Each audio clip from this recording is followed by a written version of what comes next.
পরীক্ষা শেষ। এবার হাতে মাসখানেকের ছুটি।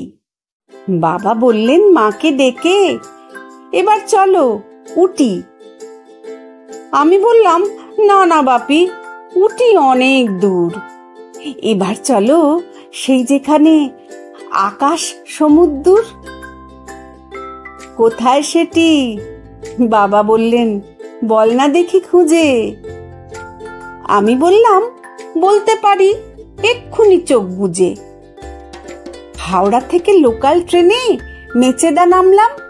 সেখান থেকে বাস যাচ্ছে সিঁদুরটিয়া গ্রাম।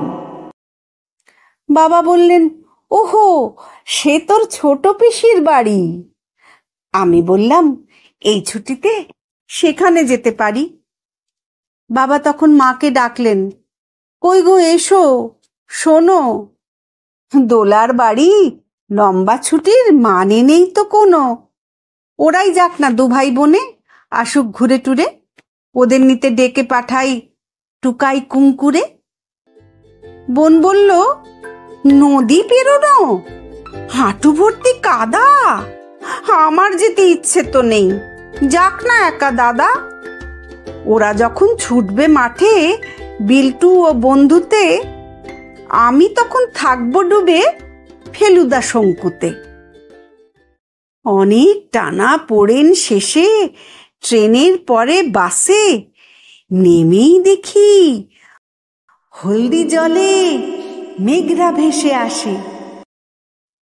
একটু পরে তাকিয়ে আমি মেঘগুলোকে খুঁজি, ওমা, ওই তো রঙে রঙে দোল খেলেছে বুঝি। লঙ্কা যাবার ঝোপটা গেল অন্ধকারে ছেয়ে, ছড়া পড়ছে জোনাক পোকার ছোট্ট ছেলে মেয়ে।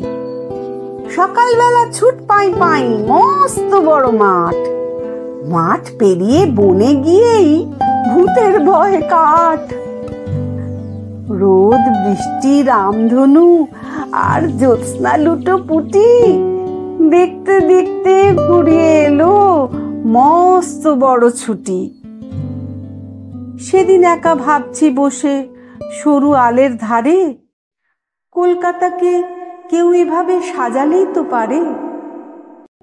এমন সময় নবীন দাদু বলল ডেকে, কেও তোতন নাকি, করছো কি ভাই, আমার বাড়ি যেও। আমি বললাম, পরের বারে যাব সময় করে। দু এক টুকরো জ্যোৎস্নাতে আজ পকেট গেছে ভরে। কলকাতাতে অনেক আছে, অনেক ভুরি ভুরি, আকাশ তো নেই, তাই দুমুঠো আকাশ করছি চুরি।